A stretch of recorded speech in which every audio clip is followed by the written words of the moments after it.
بسم اللہ الرحمن الرحیم، السلام علیکم۔ امید ہے آپ لوگ خیریت سے ہوں گے۔ آج بہت اہم دن تصور کیا جا رہا ہے پاکستان کی ہسٹری کا، دونوں اعتبار سے، ہسٹوریکل اس اعتبار سے کہ 18 اکتوبر ہے اور 18 اکتوبر کو محترمہ بے نظیر بھٹو پاکستان واپس آئی تھیں ایک طویل جلا وطنی کے بعد، اور پھر سانحہ کارساز ہوا تھا جس میں 172 ان کے جیالے جو تھے، کارکن جو تھے اور ظاہر شہری اور انسان وہ شہید ہوئے، اور 172 لوگوں کی جو ہلاکت تھی یا ان کا جو قتل تھا یا ان کی جو شہادت تھی، وہ خون جو تھا وہ پاکستان پیپلز پارٹی کو یعنی ان کی لیڈر کی آمد کے اوپر ان کو ویلکم کیا گیا، ان کو خون کی ہولی کھیل کے جسے کہنا چاہیے۔ لیکن محترمہ بے نظیر بھٹو نے بہت ہی استقامت کے ساتھ، بہادری کے ساتھ یہ تمام اس دن کا جو سانحہ اور اس کے اگلے دن وہ ہمیں یاد ہے آج بھی کہ وہ مختلف گھروں میں گئیں، لیاری کے جن کے بچے شہید ہوئے تھے ان کی طرف گئیں، پھر ہسپتال گئیں، اور ایک لمحے کے لیے بھی وہ نہیں بیٹھیں، ایف آئی آر کٹوائی، لیکن پاکستان کے اندر یہ دن جو ہے یہ کبھی بھولا نہیں جا سکے گا۔ یہ اتنا خوفناک تھا، ہم پہ پابندی تھی ان دنوں اور ہم ٹی وی اسکرینز پہ نہیں آ سکتے تھے۔ جنرل مشرف نے 3 نومبر کے بعد ہم پہ پابندی اس سے پہلے ہی لگا رکھی تھی، اور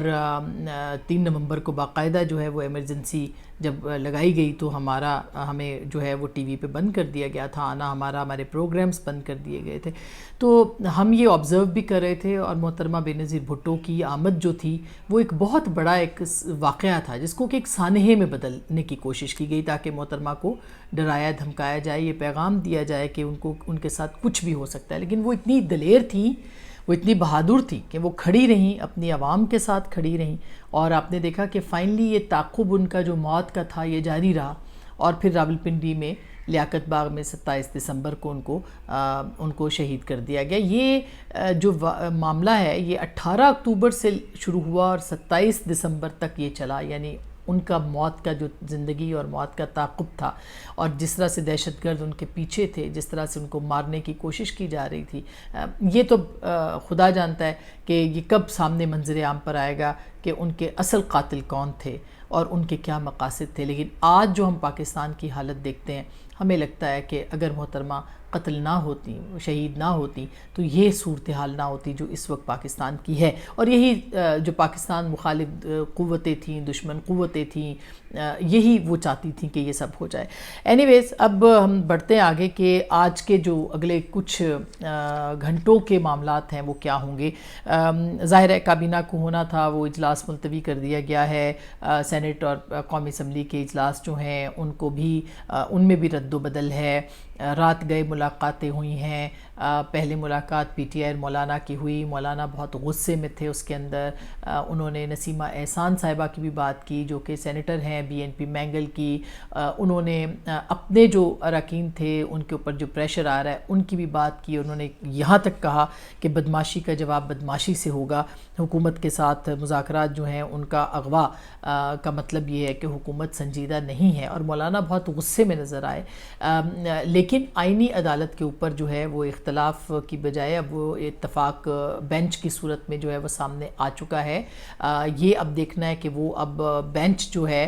وہاں تک تو اتفاق ہے، لیکن کچھ اور ڈیمانڈز جو حکومت کی طرف سے آئی ہیں ملٹری کورٹس کے حوالے سے، ان کا کیا، اس کے اوپر کیا ہوگا، اور یہی اختلاف اس وقت جو ہے وہ موجود بھی ہے جو ہماری اطلاعات ہیں اس پہ بھی ہم آتے ہیں۔ لیکن اس میٹنگ کے بعد جو کہ پی ٹی آئی اور مولانا کی ہوئی، اس کے بعد ایک اور میٹنگ ہوئی، اور وہ میٹنگ ہے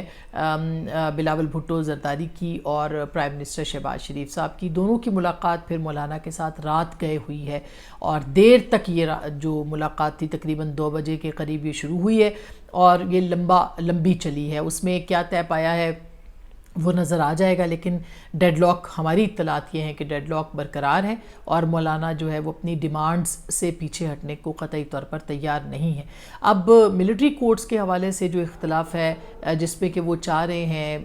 بہت سارے، یعنی اس میں جو ڈیمانڈز ہیں کہ ملٹری کورٹس کے اختیارات کیا ہوں گے، ملٹری کورٹس کو بنانا، پھر اس کے اوپر حالانکہ اگر دیکھا جائے تو کچھ دن پہلے تک اس معاملے کے اوپر بھی بات ہو رہی تھی، لیکن پیپلز پارٹی اس میں آڑے آئی تھی، اور ہماری اطلاعات یہ ہیں کہ اب ابھی جو ہے وہ بلاول بھٹو صاحب جو ہیں انہوں نے اس کے اوپر اعتراض ان کا بھی موجود ہے، یعنی مولانا اور پیپلز پارٹی کا اعتراض موجود ہے، لیکن دونوں کا رات کو شہباز شریف صاحب سے ملنا اس بات کی غمازی کر رہا ہے کہ اس کے اوپر جا کے آگے معاملات اور جو ہیں وہ اور طرف جا سکتے ہیں۔ مثلاً اب آپ عدالتوں کے حوالے سے جو کنسرنز ہیں، بالکل ملٹری کورٹس تو ظاہر ہے اس کے اوپر بہت سارے اعتراضات ہیں بشمول میرے کہ یہ نہیں ہونی چاہیے، پہلے بھی سنسیٹ کلاس کے ساتھ یہ ہوا تھا اور بہت بھاری دل کے ساتھ جو ہے وہ کیا گیا تھا یہ معاملہ، لیکن پھر اس کی لوگوں کو سزائیں ہوئیں دہشت گردی کے حوالے سے۔ اس کا اب سیاسی استعمال ہوگا یا نہیں ہوگا یہی کنسرن ہے سیاسی رہنماؤں کا۔ دیکھا جائے تو اس معاملے کے اوپر بھی، اور اب کل ہم بات کر رہے تھے جیسے یہ جو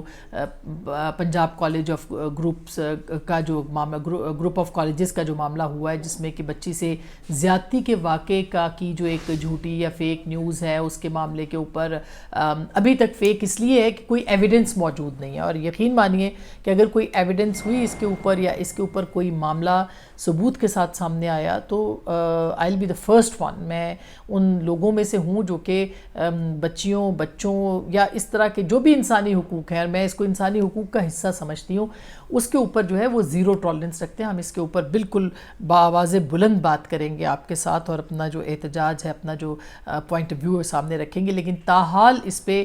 قطعی طور پر کوئی ایویڈنس نہیں ہے۔ کل بہت ہی اچھی سٹوری دی کرنٹ نے، جو کہ لاہور بیسڈ ہماری دوستوں کا ہی ایک گروپ ہے، انہوں نے بہت ہی وہ انویسٹیگیٹو جرنلزم، مریم چودھری صاحبہ نے بہت ہی اچھی اس کے اندر رپورٹ کی ہے، ایویڈنس کے ساتھ کی ہے، انہوں نے پتہ کرنے کی کوشش کی ہے، لیکن ہمیں کوئی بھی آزاد صحافیوں کو بھی ابھی تک جو ہے وہ ثبوت نہیں ملا جس کی بنیاد پہ اب آگ لگائی جا رہی ہے، اور اس میں کون انوالو ہے وہ صاف نظر آ رہا ہے۔ پاکستان تحریک انصاف کے انفارچونیٹلی بہت سارے اکاؤنٹس جو ہے وہ نہ صرف اکسا رہے ہیں بلکہ وہ اس کے اندر حصہ بنے ہوئے ہیں، وہ ایک جھوٹا اور فیک پروپیگنڈا جو ہے اس کی وہ نشاندہی کر رہے ہیں۔ عمران ریاض خان صاحب کو جب اٹھایا گیا تھا یا وہ اغوا ہوئے تھے یا وہ لاپتہ ہوئے تھے، میں خیال ہے کہ صرف ایک دو لوگ ہی بات کر رہے تھے، اور میں ایک بہت ہی ہم نے ان کے لیے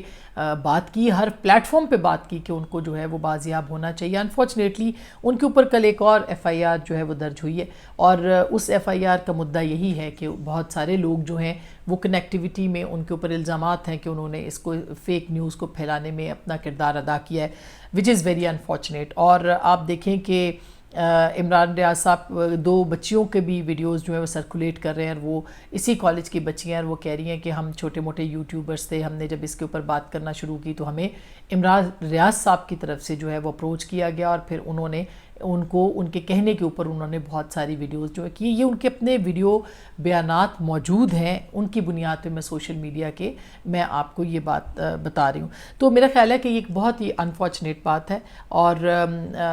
فیک نیوز کا جو تدارک کرنا یہ بہت ضروری ہے، کیونکہ پاکستان کی کل بھی ہم نے بات کی تھی فالٹ لائنز ہیں، اور فالٹ لائنز جو ہیں یہ بہت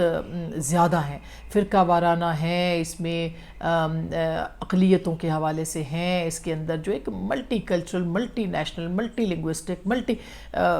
ریلیجن ہمارا ملک ہے، اور اس کے اندر جو ہے وہ ہر چیز کی فالٹ لائن موجود ہے۔ تو میرا خیال ہے لسانی بنیادوں پر، مذہبی بنیادوں پر، فرقے کی بنیاد کے اوپر پاکستان ایک بہت ہی ایک آتش فشاں کے اوپر بیٹھا ہوا ہے، اور کوئی بھی اس کو ایکسپلائٹ کر سکتا ہے۔ دوسری جانب جو پی ٹی آئی کا یوٹیوب گروپ ہے، پاکستان تحریک انصاف کا یوٹیوب گروپ، جس میں کہ کچھ نام نہاد صحافی بھی ہیں، اس میں ان کے اپنے کچھ انفلوئنسرز بھی ہیں، لوگ بھی ہیں، مستقل پاکستان کو بنگلہ دیش بنانے کی جو ہے وہ کوششوں میں کل، بلکہ میں دیکھ رہی تھی عمران افضل راجہ صاحب، ان کے ایک بہت یعنی کہ اب میں ٹرول تو نہیں کہوں گی، اسی طرح کے کردار ہیں، وہ اپنا ٹویٹ کرتے ہیں، اس ٹویٹ کے انہوں نے ایک ٹویٹ کیا، انہوں نے کہا کہ ہماری قیادت بک چکی ہے، آئینی ترمیم ہو جائے گی، ہم ان کے کہنے پہ جھوٹا پروپیگنڈا کرتے رہے، اپنی قبریں بھاری کرتے رہے۔ خدا شکر ہے کہ ان کو احساس ہوا اور انہوں نے یہ لکھ کیا، ڈیلیٹ کر دیا انہوں نے بعد میں یہ، لیکن انہوں نے پہلی بار سچا ٹویٹ کیا ہے یہ کہ وہ جھوٹا پروپیگنڈا کرتے ہیں اور ان کو استعمال کیا جاتا ہے، اور واقعی قبریں بھاری ہو رہی ہے۔ اس دنیا میں کسی نے نہیں بیٹھنا جس طرح سے جھوٹ بولا جاتا ہے، جس طرح سے یہ ایک پروپیگنڈا کیا جاتا ہے، اور ملک کی جڑوں کو کھوکھلا کیا جا رہا ہے، ملک کے نوجوانوں کو، ملک کے بچوں کو، ملک کے مستقبل کو۔ آپ لوگ سب باہر بیٹھے ہوئے ہیں، آپ لوگ باہر کی دنیاؤں میں اپنی زندگیاں انجوائے کر کے دیکھیں، وہاں پہ جن جن ملکوں میں آپ بیٹھیں وہاں فیک نیوز پھیلا کے دیکھیں، آپ جن دنیاؤں میں آپ بیٹھیں وہاں جا کے احتجاج کر کے دیکھیں، وہاں پہ کسی پینٹاگون پہ آپ جا کے حملہ کریں، آپ جا کے وائٹ ہاؤس کے اوپر حملہ کریں، آپ جا کے کریں 10 ڈاؤننگ اسٹریٹ کے اوپر حملہ، جلائیں وہاں پہ ٹائر، ماریں اس کے اوپر پیٹرول بمب، آپ کو پتہ چلے گا کہ آپ کہاں بیٹھے ہوئے اور آپ کے ساتھ ہوتا کیا ہے۔ فیک نیوز کے اوپر 3 سال کی سزائیں اسی برطانیہ جیسے ملک میں ہوئے جہاں سے بیٹھ کے آپ اپنے ملک کے خلاف سازشیں کریں اور جھوٹے پروپیگنڈے کریں جو آپ نے خود کہا ہے۔ آپ مطلب ہمارے ملک میں لوگوں کو ٹھیک ہے ایک کلٹ ہے، اس کلٹ میں ہمارے لوگ مبتلا ہیں، لیکن آپ اس کو اس طرح سے کریں گے کہ ہماری جو نوجوان نسل ہے جو اسکولوں کالجوں میں ہے، جن کے کچے ذہن ہیں، جو کہ ہمارا مستقبل وہ کون سے ذہن ہے، اور میں تو ان والدین پہ حیران ہوں کہ جو اپنے بچوں کے اوپر نظر نہیں رکھتے ہیں۔ یہ جو کل ہماری بہت ساری اطلاعات ہیں کہ جو بچے نکلے ہیں ان کے اندر منظم افراد بھی شامل ہیں جو کہ ہوا دے رہے ہیں، جو کہ اکسا رہے ہیں ان بچوں کو، ان کچے ذہنوں کو، ان نوجوانوں کو، اور پاکستان کے مستقبل کے ساتھ ان کا کھلواڑ ہو رہا ہے۔ کم از کم ہم تو اس کے اوپر خاموش نہیں رہیں گے، ہم اس کے اوپر بات کریں گے۔ تو یہ ایک معاملہ ہے، اور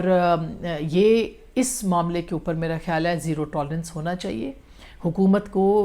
جو بھی اس کے اندر ملوث ہے اس کو گرفتار کرنا چاہیے، جو بھی اس ایجنڈے کے اوپر ہے۔ اب تو نظر آ رہا ہے بہت سے لوگوں کا ایجنڈا، یہ بھی ایک بہت بڑی نعمت ہے کہ پتہ چل رہا ہے کون کہاں سے کس طرح سے کھیل رہا ہے، اور یہ اب نظر آتا رہے گا اور بھی مزید۔ لیکن حکومت کو جو ہے بالکل آئینی ہاتھوں سے جو تشدد کے اوپر لوگوں کو اکسا رہے ہیں ان کے خلاف کارروائی کرنا ہوگی۔ تو اب نظر رکھیے پاکستان کے سیاسی حالات کے اوپر بھی۔ آج کے اگلے کچھ گھنٹے جو ہیں وہ بہت اہم ہیں،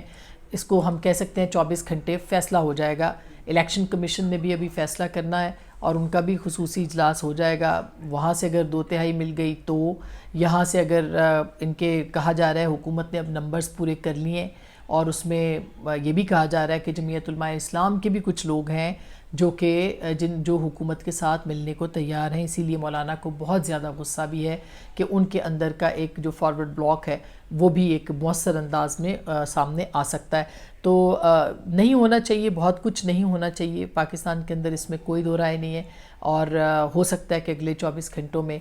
72 گھنٹوں کے اندر، خاص کر کے وہ تو خیر عمران ریاض صاحب نے بھی لکھا 72 گھنٹوں کی بات کی، اور ایک خواہش زیادہ وہاں پہ نظر آ رہی ہے، لیکن اگلے 24 گھنٹے کم از کم جو ہے وہ آر یا پار والا معاملہ ضرور ہوگا، اور اس معاملے کے اوپر ہم بھی نظر رکھے ہوئے، آپ بھی رکھیے، اپنا خیال رکھیے، اللہ نگہبان۔